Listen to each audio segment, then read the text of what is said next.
Bem-vindo ao conto até você dormir. Agora é hora de desacelerar. Encontre um lugar confortável, ajeite-se na cama, feche os olhos por um instante e permita-se relaxar. Imagine que o mundo lá fora vai ficando cada vez mais distante, enquanto você se entrega a essa experiência. Aqui, cada palavra é escolhida para guiar sua mente a um estado de calma, como se estivéssemos juntos em uma sala silenciosa, iluminada apenas por uma luz suave. Respire fundo. Sinta o peso do seu corpo afundando no colchão. E deixe que a história de hoje embale seus pensamentos, conduzindo você para um sono tranquilo e reparador. No episódio de hoje, vamos viajar pelas páginas de As Aventuras de Sherlock Holmes, mergulhando em um mistério intrigante. Um caso de identidade. Feche os olhos. Imagine Londres do século XIX. Sinta o frio da neblina que envolve as ruas. Ouça o trotar distante dos cavalos e se permita entrar na mente do maior detetive de todos os tempos. Pronto? Então, vamos começar. Meu caro amigo, disse Sherlock Holmes, enquanto nos sentávamos um de cada lado da lareira em seu apartamento da Baker Street. A vida é infinitamente mais estranha do que qualquer outra coisa que a mente humana possa arquitetar. Não ousaríamos imaginar aquilo que é verdadeiramente corriqueiro na existência. Se pudéssemos voar para fora daquela janela de mãos dadas, pairar por cima desta grande cidade, destelhar de leve as casas e olhar para dentro para ver as coisas esquisitas que estão acontecendo, as estranhas coincidências, os planos feitos, as desavenças, as maravilhosas correntes de fatos que acompanham as gerações e levam aos resultados mais outrés, ou extravagantes se preferir, a ficção ficaria reduzida, com seu convencionalismo e conclusões previstas, a uma coisa vulgar e inaproveitável. No entanto, não estou convencido disso, respondi eu. Os casos que aparecem nos jornais são, em regra, bastante grosseiros e baixos. Vemos nas reportagens policiais o realismo levado aos seus limites extremos. E o resultado, devo confessar, não é nem fascinante, nem artístico. Deve-se utilizar certa seleção e discrição para produzir efeitos realistas, observou Holmes. É o que falta às reportagens policiais, onde se dá maior ênfase, talvez, às falhas das autoridades do que aos pormenores, os quais, para o observador, contêm a essência vital do caso todo. Pode crer, não há coisa menos natural e corriqueira. Sorri e abanei a cabeça. Compreendo muito bem que você pense assim, disse eu. É natural que, na sua posição de conselheiro e orientador não oficial de todos os que se encontram perplexos através dos 3 continentes, depare com tudo o que é estranho e raro. Mas continuei. Enquanto apanhava o jornal matutino que havia caído no chão, vamos fazer um teste prático. Aqui está o primeiro cabeçalho que encontro. A crueldade de um marido para com a mulher. Ocupa meia coluna, mas estou certo, mesmo sem o ler, de que o assunto já é nosso conhecido. Há com certeza outra mulher, ou a bebida, o empurrão, o soco, a confusão, a irmã ou a hospedeira simpática. Os mais ingênuos escritores não poderiam inventar coisas mais ingênuas. Infelizmente, o exemplo não é adequado ao argumento, disse Holmes pegando o jornal e passando a vista por ele. Este caso é o do divórcio dos Dundas, e como ocasionalmente acontece, estou ocupado em descobrir alguns pontos que se relacionem com ele. O marido era totalmente abstêmio Não havia outra mulher. E a prova apresentada do seu mau procedimento era que tinha adquirido o hábito de, depois de cada refeição, tirar a dentadura postiça e atirá-la à mulher. Ação esta que, há de admitir, não entraria na imaginação de um escritor comum. Tome uma pitada de rapé, doutor, e admita que deitei por terra o seu exemplo. Estendeu-me a caixa de rapé, de ouro antigo, com uma enorme ametista na tampa.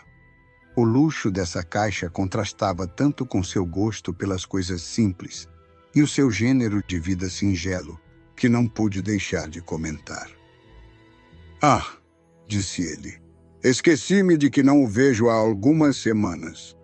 É a lembrança que o rei da Boêmia me deu pelo auxílio que lhe prestei no caso dos papéis de Irene Adler. E o anel? Perguntei eu, olhando de soslaio um maravilhoso brilhante que resplandecia em seu dedo. Foi-me presenteado pela família real da Holanda. Aliás, o assunto em que os ajudei era de tamanha delicadeza que não posso contá-lo nem mesmo a você, que tem sido tão solícito em anotar alguns dos meus pequenos problemas. E presentemente tem algum em estudo? Perguntei-lhe com interesse.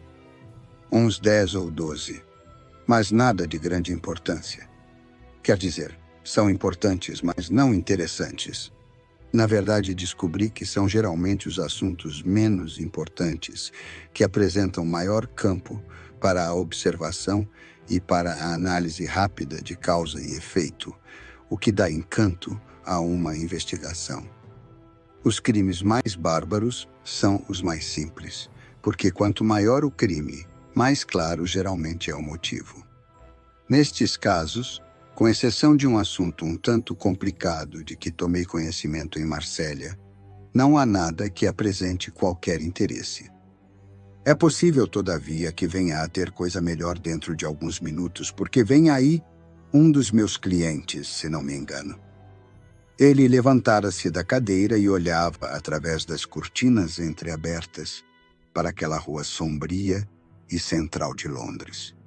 Espiando por cima do seu ombro, vi que na calçada oposta estava uma jovem gorda, com uma pesada pele ao redor do pescoço e um chapéu de aba larga, do qual pendia uma pluma vermelha. O chapéu estava posto ao lado, imitando o estilo da duquesa de Devonshire.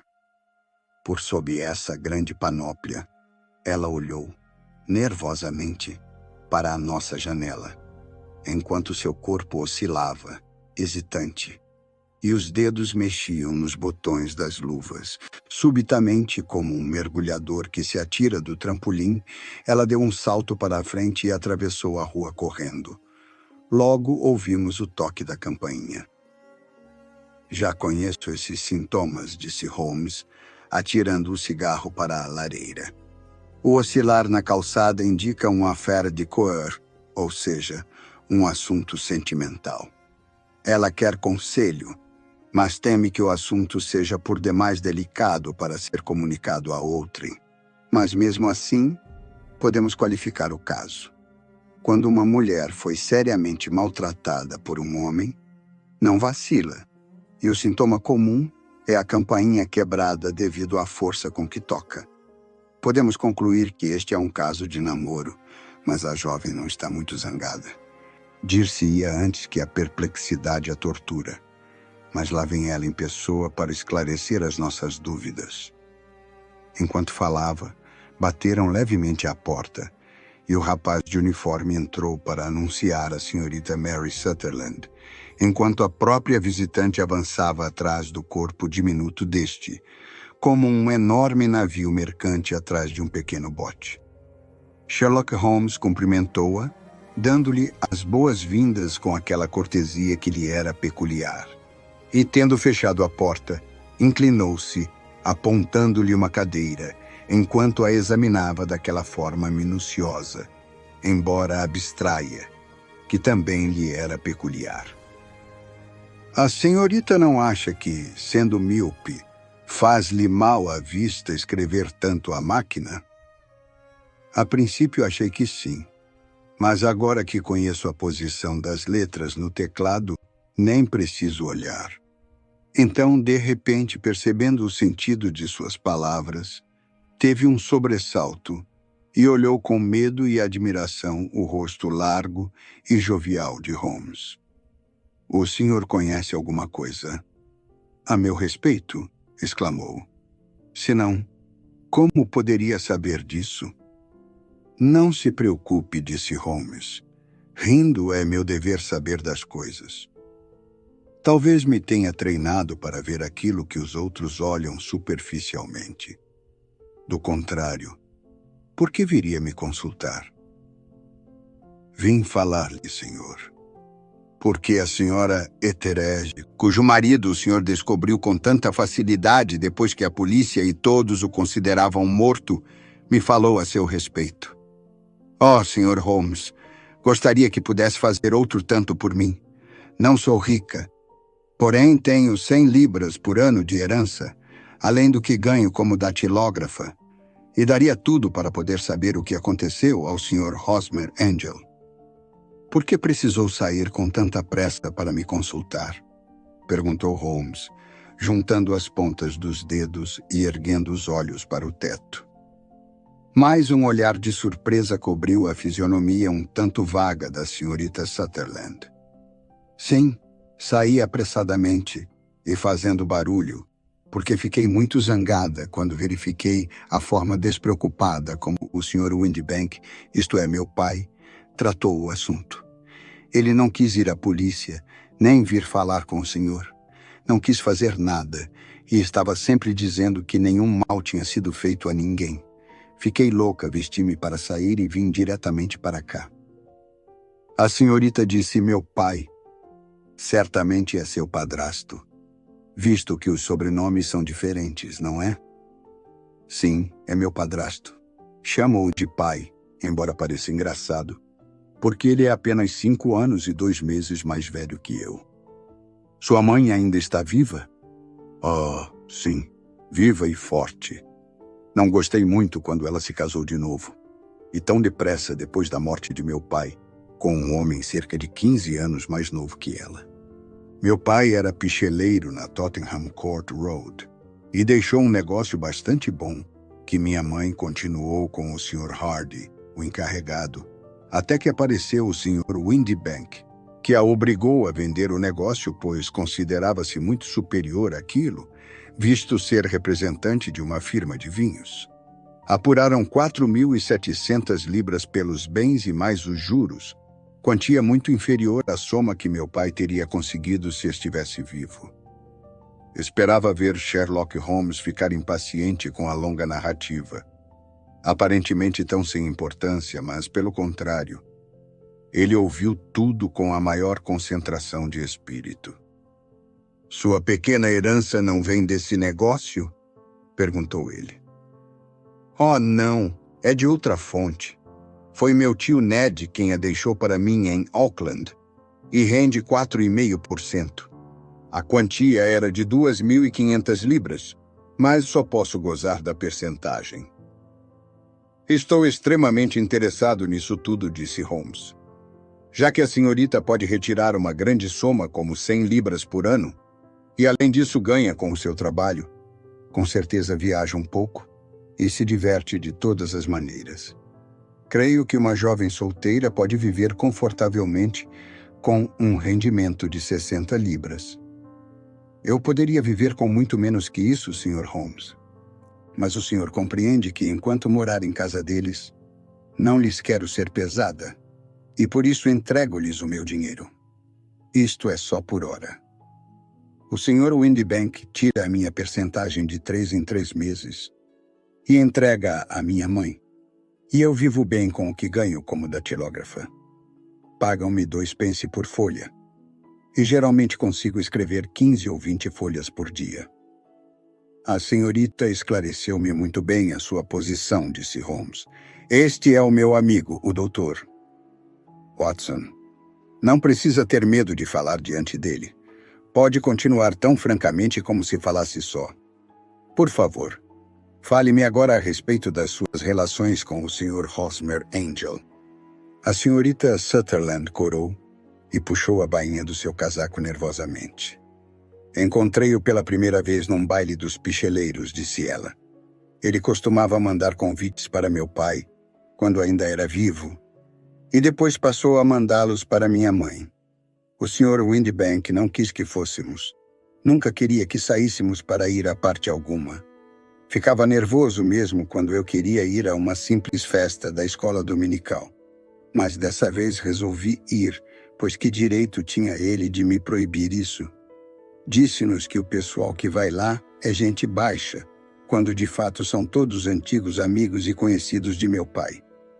Alegou que eu não possuía vestido que prestasse para ir a um baile, mas aconteceu que eu tinha o meu vestido de veludo cor de púrpura, que ainda não estreara, nem sequer tirara da gaveta. Enfim, quando já não havia mais desculpas, foi-se embora para a França, em negócios da firma, e eu e minha mãe fomos com o Sr. Hardy, que antigamente era nosso agente. Foi lá que conheci o Sr. Hosmer Angel. Suponho que quando o Sr. Windbank voltou da França, ficou muito aborrecido por terem ido ao baile. Bem, ele não disse nada. Riu muito, lembro-me bem, e encolheu os ombros, dizendo que não adiantava negar fosse o que fosse as mulheres, porque haviam sempre de fazer o que bem entendessem. Compreendo. Então foi nesse baile dos picheleiros que a senhorita conheceu um cavalheiro chamado Hosmer Angel. Sim, senhor. Encontrei-o naquela noite, e ele foi à minha casa no dia seguinte para saber se tínhamos chegado bem depois de o deixarmos. Na verdade, Sr. Holmes, eu fui passear com ele 2 vezes, mas depois que meu pai voltou, o Sr. Hosmer Angel não pôde mais vir à nossa casa. Não? O senhor compreende que meu padrasto não gostava dessas coisas. Nunca recebia visitas se fosse possível evitá-las, e costumava dizer que a mulher deve contentar-se com seu círculo caseiro. Mas como eu disse à minha mãe, uma mulher quer escolher seu próprio meio, e eu ainda não tinha o meu círculo de amizades. E o Sr. Hosmer Angel? Tentou vê-la? Bem, meu padrasto ia para a França outra vez, onde se demoraria talvez uma semana. Hosmer escreveu-me dizendo que seria melhor não nos encontrarmos até que ele partisse. Poderíamos escrever um ao outro, e ele de fato escrevia-me todos os dias. Como era eu que recebia a correspondência de manhã, meu padrasto não sabia do caso. Entretanto, ficara noiva do cavalheiro, não é verdade? Oh, sim, Sr. Holmes. Ficamos noivos durante o primeiro passeio que demos juntos. Hosmer. O Sr. Angel era caixa num escritório na Leadenhall Street e... Que escritório? Isso é que é o pior, Sr. Holmes. Não sei dizer. Não sei. Onde é que ele morava, então? Dormia no emprego. E não sabe o endereço? Não, a não ser que era na Leadenhall Street. Para onde a senhorita endereçava as suas cartas, então? Para a posta restante da agência do correio da Leadenhall. Ele me disse que se fossem endereçadas ao escritório, os colegas troçariam dele por receber cartas de uma moça. Sugeri datilografá-las como ele fazia, mas ele não concordou, alegando que, quando as cartas eram escritas à mão, pareciam vir de mim, mas quando eram à máquina, sentia que esta nos separava. Isso prova quanto ele gostava de mim, Sr. Holmes, e dava importância aos mínimos pormenores. É muito sugestivo, disse Holmes. Há muito tempo tenho por máxima que são justamente as coisas pequeninas que têm maior valor. A senhorita poderia lembrar-se de mais algumas dessas trivialidades relativas ao Sr. Hosmer Angel? Era um homem muito acanhado, Sr. Holmes. Gostava mais de andar comigo à tardinha do que durante o dia claro, alegando que não queria chamar a atenção de ninguém. Era muito retraído e um perfeito cavalheiro. Até sua voz era suave. Contou-me que sofrera de amigdalite na infância. As glândulas inchadas deixaram-no com a garganta fraca e a voz meio abafada e hesitante. Vestia-se bem, mas tinha a vista fraca, como a minha. Por isso era obrigado a usar óculos escuros por causa da claridade. Bem, e o que aconteceu quando o Sr. Windibank, seu padrasto, tornou a ir para a França? Hosmer Angel voltou a visitar-nos e propôs que nos casássemos antes do regresso dele. Estava muito sério e fez-me jurar, com as mãos sobre a Bíblia, que acontecesse o que acontecesse, eu lhe seria sempre fiel. Minha mãe disse que ele tinha toda a razão em me fazer jurar, e que isso era sinal da paixão que tinha por mim.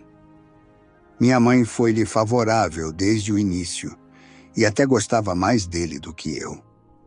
Então, quando começaram a falar em marcar o casamento para dali a uma semana, fiquei preocupada com meu padrasto.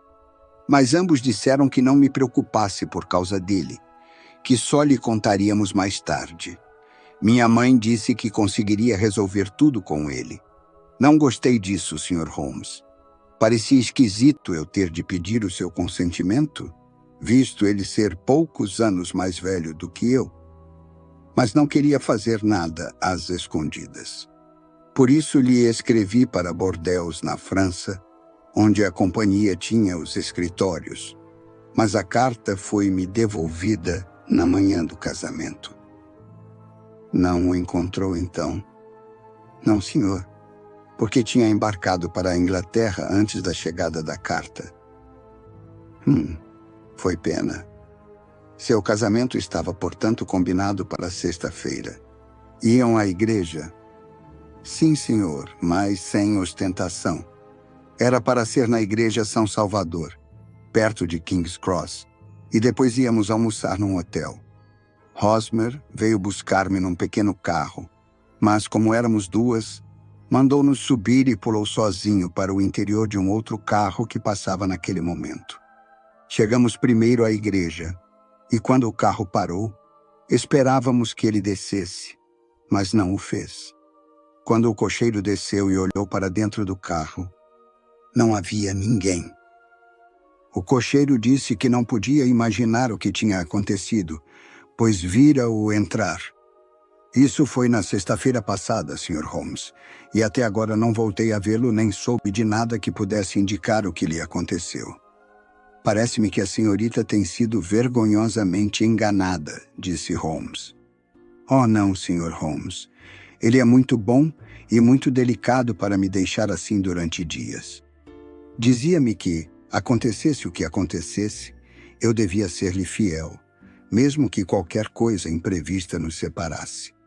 Devia sempre lembrar-me de que estava presa a ele e que ele, portanto, reclamaria a minha promessa mais cedo ou mais tarde. Achei estranho que ele tivesse dito isso na manhã do casamento, porém o que aconteceu depois pareceu dar-lhe razão. Certamente que sim. Na sua opinião, acha que lhe aconteceu qualquer catástrofe imprevista? Sim, senhor. Acredito que tenha pressentido algum perigo. Do contrário, não teria falado assim. E creio que o que ele previra acabou por acontecer. Mas a senhorita não tem a mínima ideia do que possa ser? Não. Mais uma pergunta. De que maneira aceitou sua mãe os acontecimentos?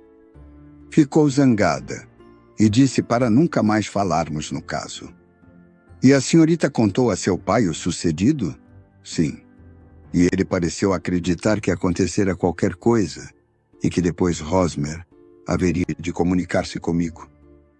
Como ele disse, que interesse podia ter uma pessoa em levar-me até a porta de uma igreja e depois deixar-me? Se por acaso ele me tivesse pedido dinheiro emprestado, ou se tivesse casado comigo e transferido o meu dinheiro para o nome dele, haveria uma razão. Mas Hosmer tinha um espírito muito independente quanto a dinheiro e nunca quis aceitar um shilling meu. Todavia, o que terá acontecido? E por que não me escreve? Oh, isso me faz enlouquecer. Não posso dormir nem um instante. Tirou um lenço do bolso e começou a soluçar profundamente. Vou fazer uma investigação a respeito do caso, disse Holmes levantando-se, e não tenho dúvida de que chegaremos a uma conclusão definitiva. Deixe toda a responsabilidade a meu cargo e não fique pensando sempre nisso. Acima de tudo, esqueça o Sr. Hosmer Angel, assim como o seu desaparecimento. Pensa que não o verei mais? Temo que não. Então, o que aconteceu? Deixe o caso comigo. Quanto a ele, gostaria de ter uma descrição pormenorizada e algumas cartas que pudesse emprestar-me. Pus um anúncio no Chronicle de sábado, disse ela. Aqui estão o recorte e 4 cartas dele. Obrigado. E seu endereço? Lion Place, 31, Camberwell. Nunca conseguiu o endereço do Sr. Angel, segundo me disse. Onde é que seu pai trabalha? Ele viaja por conta da firma Westhouse Marbank, os grandes importadores de vinho clarete da Fenchurch Street. Obrigado. A senhorita me deu informações muito claras. Deixe os papéis aqui e lembre-se do meu conselho. Guarde o incidente como se fosse um segredo num livro selado e não permita que afete sua vida nem sua saúde. O senhor é muito bondoso, Sr. Holmes, mas não posso fazer o que pede. Permanecerei fiel a Hosmer. Ele há de encontrar-me à sua espera quando voltar. Apesar do chapéu absurdo e do rosto sem expressão, havia alguma coisa de nobre na fé singela da nossa visitante, o que me obrigou a respeitar seus sentimentos. Pôs o pacotinho de papéis em cima da mesa e foi-se embora, com a promessa de voltar quando fosse chamada.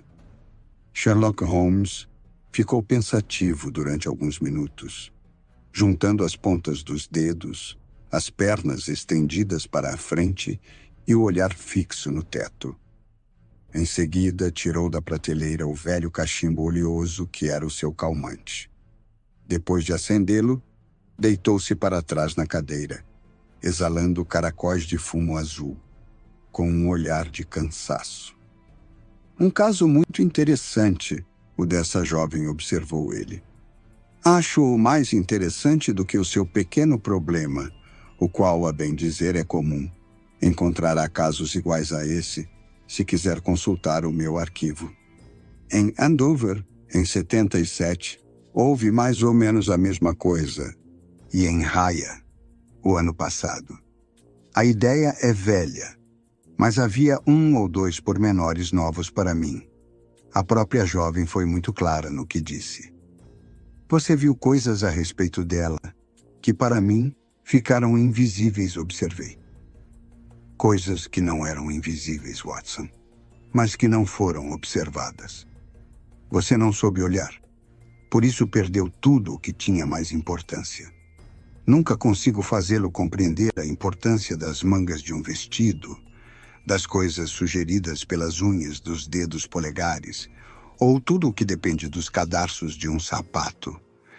Diga-me, o que concluiu da aparência da jovem? Descreva-a. Bem, tinha um chapéu de palha de abas largas cor de ardósia, com uma pluma vermelha. O casaco era preto, enfeitado com miçangas e com uma franja de pequenos enfeites de azeviche. O vestido era castanho, um pouco mais escuro que a cor do café, com enfeites de veludo púrpura em redor das mangas e da gola. As luvas eram cinzentas e estavam gastas na ponta do dedo indicador. Não olhei para os sapatos, mas reparei que usava brincos pequenos e que tinha o ar de pessoa abastada, de vida confortável, embora comum. Sherlock Holmes fechou as mãos vagarosamente e riu-se. Na verdade, Watson, você está aprendendo maravilhosamente. Muito bem mesmo. A verdade, entretanto, é que perdeu tudo o que era de maior importância, mas deu um jeito de arranjar uma excelente jovem cheia de cores. Nunca se fie nas impressões gerais, rapaz, mas concentre-se nos pormenores. Eu olho sempre em primeiro lugar para as mangas das mulheres. No homem, é melhor tomar primeiramente nota da condição em que estão os joelhos das calças. Como vê, a jovem em questão tinha veludo nas mangas, que é uma fazenda ótima para deixar sinais.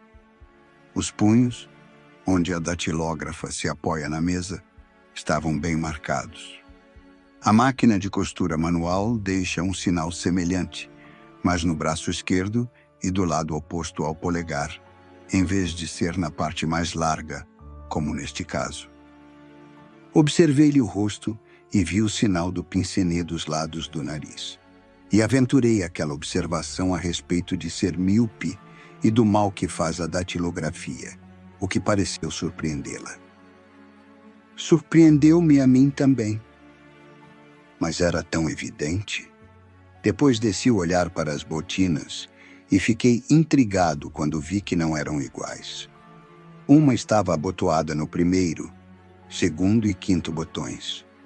Quando vir uma senhora mais ou menos bem vestida sair de casa com as botinas trocadas e meio abotoadas, pode deduzir que saiu com uma pressa danada. E que mais? Perguntei, vivamente interessado, como sempre, pelo raciocínio incisivo do meu amigo. Notei, de passagem, que ela escreveu um bilhete antes de sair de casa, mas depois de estar pronta para sair. Você reparou que a luva direita estava rasgada no dedo indicador, mas não viu, aparentemente, que tanto a luva como o dedo estavam manchados de tinta roxa. Tinha escrito às pressas e enfiou demais a pena no tinteiro. Isso deve ter sido agora de manhã. Do contrário, a marca teria desaparecido. Tudo isso é divertido, embora elementar. Mas voltemos ao mais importante, Watson. Faça o favor de me ler a descrição do Sr. Hosmer Angel, que vem no anúncio. Levei o pequeno recorte para perto da luz. Desapareceu, na manhã do dia 14, um cavalheiro de nome Hosmer Angel, de 1,70 m de altura, forte, de rosto pálido, cabelos pretos e pouco calvo, barba dos lados do rosto e bigode, óculos escuros, pequeno defeito na fala. Estava vestido, quando visto pela última vez, com uma casaca forrada de seda, colete preto, corrente de ouro, calça de casimira com polainas castanhas, sobre botinas de elástico. Sabe-se que estivera empregado num escritório na Leadenhall Street. Há quem trouxer notícias. Chega, disse Holmes. Quanto às cartas, continuou, passando a vista por elas são comuns. Não contém nenhuma indicação a respeito do Sr. Angel, a não ser que uma vez citou Balzac. Há, todavia, um ponto interessante, o qual diremos que é conclusivo. Foram datilografadas, disse eu. Não somente isso, mas também a assinatura é feita à máquina. Repare como está bem feito o Hosmer Angel. Há uma data, como pode ver, mas não há endereço, exceto Leadenhall Street, o que é muito vago. A questão da assinatura, podemos dizer que é de fato conclusiva. De quê? Meu caro, será possível que não veja como isso esclarece o caso? Não posso dizer nada, a não ser que ele negaria a assinatura no caso de uma ação por quebra de compromisso. Não é esse o ponto. Todavia, escreverei 2 cartas que decidirão o assunto. Uma será para uma firma da City, a outra será para o padrasto da jovem, o Sr. Windibank, pedindo-lhe que venha até aqui amanhã, às 18 horas. É bom tratar do caso com os parentes masculinos da família. E agora, doutor, não podemos fazer mais nada até chegarem as respostas a essas cartas. Por isso, provisoriamente, vamos deixar este pequeno problema descansar na prateleira. Tive sempre tantas razões para acreditar nos poderes sutis de raciocínio do meu amigo e na sua extraordinária energia quando em ação, que senti que tinha motivos para tratar tão tranquilamente aquele mistério singular que fora chamado a resolver. Só uma vez soube de falha da parte dele, e foi no caso da fotografia do rei da Boêmia e de Irene Adler. Mas quando recordava o caso de O Signo dos Quatro e as circunstâncias extraordinárias relativas a um estudo em vermelho, Achava que teria de ser uma história complicada demais para que ele não a pudesse esclarecer. Saí, portanto, deixando-o afumar o seu cachimbo preto de barro, mas com plena convicção de que, quando eu voltasse, na tarde seguinte, haveria de ouvi-lo dizer que já possuía todos os fios que o levariam à identidade do noivo desaparecido da senhorita Mary Sutherland. Um caso profissional de grande gravidade ocupava a minha atenção naqueles dias, e fiquei todo o dia seguinte à cabeceira da doente. Só quase às 18 horas me vi livre e pude tomar um carro para ir até a Baker Street, meio receoso de que chegasse tarde demais para assistir à revelação do pequeno mistério. Encontrei Sherlock Holmes sozinho e meio acordado, seu comprido corpo encolhido no fundo da poltrona. Um mundo de garrafas, aparelhos de testes e o cheiro acre de ácido hidroclórico indicavam que tinha passado o dia fazendo experiências químicas, trabalho que muito o interessava. "Bem, já resolveu o caso?" perguntei-lhe logo ao entrar. Sim, era o bisulfato de barita. "Não, não é isso", exclamei. "Eu falo do mistério." "Oh, aquilo. Estava pensando no sal com que estou trabalhando. Não houve mistério nenhum no caso, embora eu tenha dito ontem que alguns pormenores são interessantes. O único mal é que não há lei, suponho, que nos permita apanhar o canalha." "Quem é ele, então? E qual foi o seu objetivo ao deixar a senhorita Sutherland?"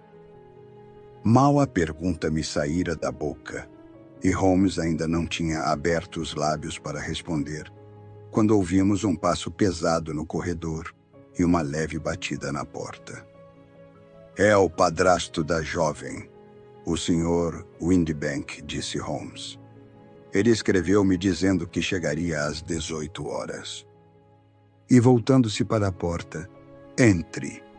O homem que entrou era forte, de estatura mediana, com cerca de 30 anos de idade, barbeado, suave e insinuante, com olhos cinzentos, vivos e penetrantes. Lançou um olhar inquiridor a cada um de nós. Colocou sua cartola brilhante sobre o bufe e, com uma leve vênia, sentou-se na cadeira mais próxima. "Boa noite, Sr. James Windibank", saudou Holmes.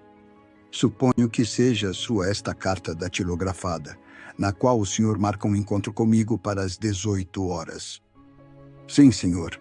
Desculpe ter chegado um pouco depois da hora marcada, mas trabalho para os outros, como sabe. Sinto que a senhorita Sutherland o tenha incomodado com este caso insignificante, pois acho melhor lavar a roupa suja em casa e não em público. Foi contra a minha vontade que ela veio. É muito nervosa e impulsiva, como deve ter reparado, e não é fácil detê-la quando resolve fazer qualquer coisa. É certo que não tenho tanto receio do senhor quanto teria de um policial, mas é muito desagradável que um acontecimento de família caia em domínio público. Além disso, é uma despesa inútil, porque como será possível encontrar esse tal Hosmer Angel? Pelo contrário, afirmou Holmes muito calmo, tenho todos os motivos para crer que conseguirei descobrir o Sr. Angel. O Sr. Windibank deu um salto brusco e deixou cair as luvas. Estou contente por ouvi-lo dizer isso, disse ele. Coisa curiosa, observou Holmes, uma máquina de escrever tem quase tanta individualidade como uma mão humana. Desde que não sejam muito novas, não há duas que escrevam exatamente da mesma maneira. Algumas letras ficam mais gastas do que outras, e algumas gastam-se de um lado só. Repare o senhor nesta letra da sua nota, Sr. Windibank. Em cada há uma pequena falha, como também há um pequeno defeito na curva do ri. Há mais 14 características, porém essas são as mais evidentes. Toda a correspondência do nosso escritório é escrita nessa máquina. E com certeza está um pouco gasta, respondeu o nosso visitante, olhando para Holmes com seus pequenos olhos muito vivos. Agora vou lhe mostrar um estudo extremamente interessante, Sr. Windibank, continuou Holmes.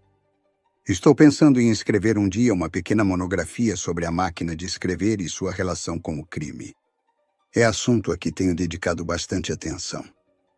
Tenho aqui 4 cartas que se diz terem vindo do homem desaparecido, todas escritas à máquina. Em todas elas, não somente a letra E está borrada, como os R's estão cortados.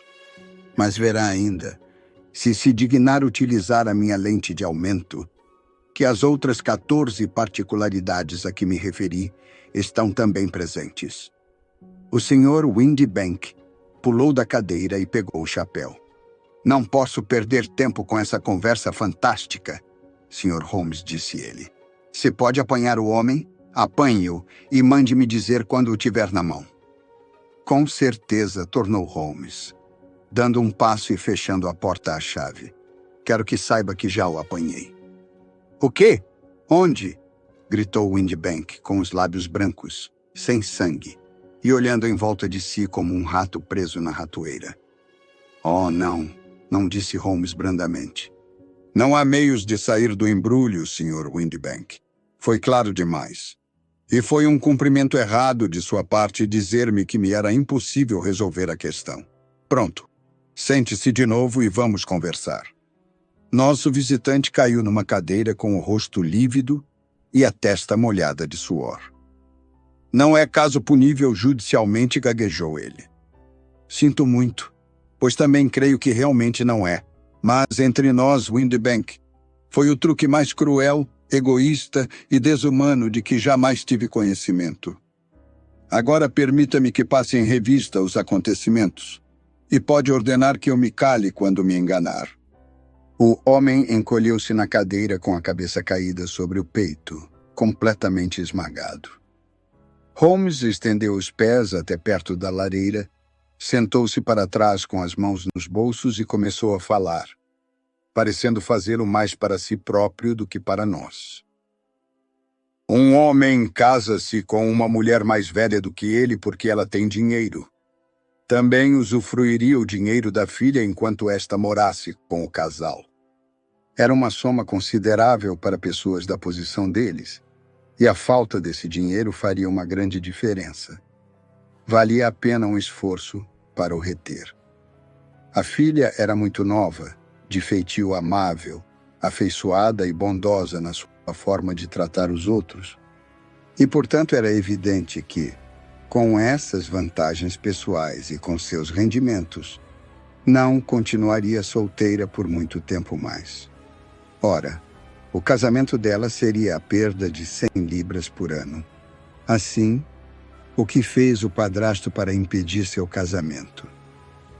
Resolveu prendê-la em casa, proibindo-a de procurar a companhia de pessoas da idade dela, mas depois compreendeu que não podia continuar assim por muito mais tempo.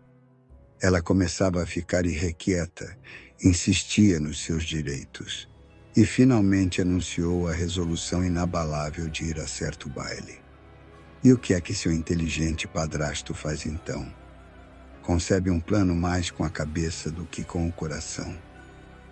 Com a conivência e assistência da esposa, disfarça-se, cobrindo os olhos espertos com óculos escuros, põe uma barba e um bigode postiços no rosto, baixa a voz clara e desembaraçada até se transformar num cochicho insinuante e, duplamente seguro, devido à miopia da jovem, aparece como sendo um tal Sr. Hosmer Angel, que afasta todos os demais namorados para que ele próprio possa namorar a jovem. A princípio, foi só uma brincadeira, gemeu o nosso visitante. Nunca imaginamos que ela se deixasse levar tão longe. Talvez não. Seja como for, a jovem foi levada e, tendo a certeza de que o padrasto estava na França, nunca suspeitou da perfídia. Nem por um instante tal ideia lhe passou pela cabeça. Sentia-se lisonjeada pelas atenções do cavalheiro, e isso foi valorizado pela admiração expressa, com grande entusiasmo pela mãe. Então o Sr. Angel começou a visitá-la, porque era evidente que precisava ir até o ponto máximo para atingir seus fins.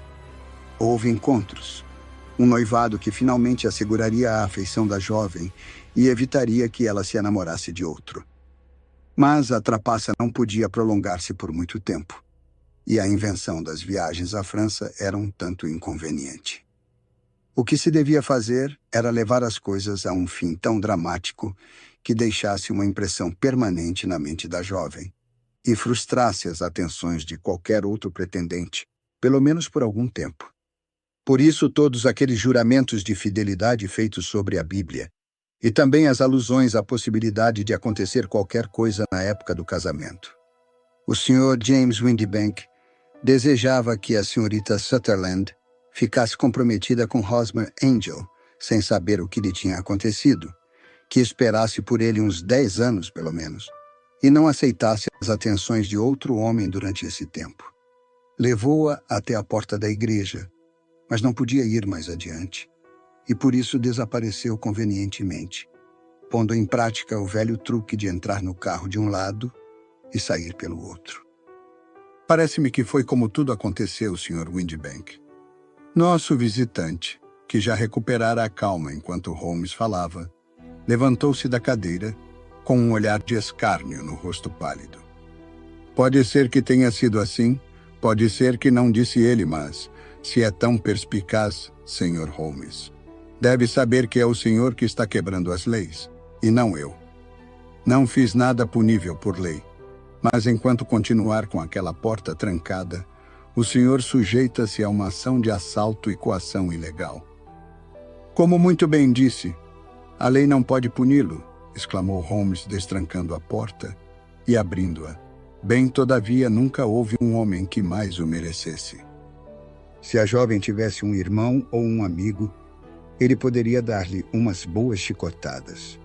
E, como surpreendesse o sorriso de escárnio do homem, exclamou corando de raiva: Céus! Não faz parte do meu dever para com minha cliente, mas tenho aqui mesmo um chicote de caça à mão e acho que vou me regalar. Deu 2 passos ligeiros até onde estava o chicote. Mas, antes que pudesse alcançá-lo, houve um estrépito na escada. A pesada porta do hall fechou-se ruidosamente, e da janela vimos o Sr. Windibank correndo a toda a brida rua abaixo. Aquele é um canalha de sangue frio, disse Holmes rindo, enquanto se atirava para a sua poltrona outra vez. Aquele sujeito irá de crime em crime até cometer qualquer coisa de muito grave e terminar na forca. O caso foi de certo modo sem interesse. Mesmo agora não consigo perceber inteiramente todos os seus passos na investigação, observei. Era evidente desde o princípio que o Sr. Hosmer Angel devia ter um forte objetivo para uma conduta tão estranha, e era igualmente claro que o único homem que realmente ganharia com o incidente seria o padrasto. Depois, o fato de os 2 homens nunca se encontrarem e de um aparecer sempre quando o outro estava longe era muito sugestivo, assim como os óculos escuros e a voz estranha. Essas coisas me deram uma ideia de disfarce, bem como as barbas. Minhas suspeitas foram todas confirmadas pela estranha atitude de não assinar as cartas à mão, mas somente à máquina, pois, por certo, calculou que sua caligrafia seria reconhecida pela jovem. Verá que todos esses fatos isolados, aliados a muitos outros menores, apontavam na mesma direção. E como os verificou? Uma vez descoberto o homem, era fácil a corroboração. Conhecendo a firma onde o sujeito trabalhava e tendo estudado a descrição dele no anúncio, eliminei dela tudo o que pudesse ser resultante de um disfarce: a barba, os óculos, a voz, e mandei-a à firma, pedindo que me informassem se correspondia à descrição de qualquer dos seus viajantes. Já reparara nas falhas da máquina de escrever e escrevi-lhe para o local onde trabalha, convidando-o a dar um pulo até aqui. Como esperava, a resposta foi escrita à máquina e demonstrava os mesmos defeitos característicos. Pelo mesmo correio veio a carta da firma Westhouse Marbank, da Fenchurch Street, dizendo que a descrição coincidia com um dos seus empregados, James Windibank. Voilà tout. E a senhorita Sutherland? Mesmo que lhe contasse, não me acreditaria. Pode ser que se lembre daquele provérbio persa. Há perigo para aquele que rouba o filhote do tigre, e há também perigo para quem tira as ilusões a uma mulher. Há tanto sentido em Hafiz como em Horácio, e também muita sabedoria no mundo. Obrigado por ouvir essa história até o final. Espero que ela tenha te ajudado a relaxar e a encontrar a paz que você precisava para adormecer. Se você gostou, inscreva-se no canal Conto até você dormir para ser notificado sempre que uma nova história for lançada. E me conte nos comentários qual história você gostaria de ouvir na próxima vez. Boa noite e até o próximo conto.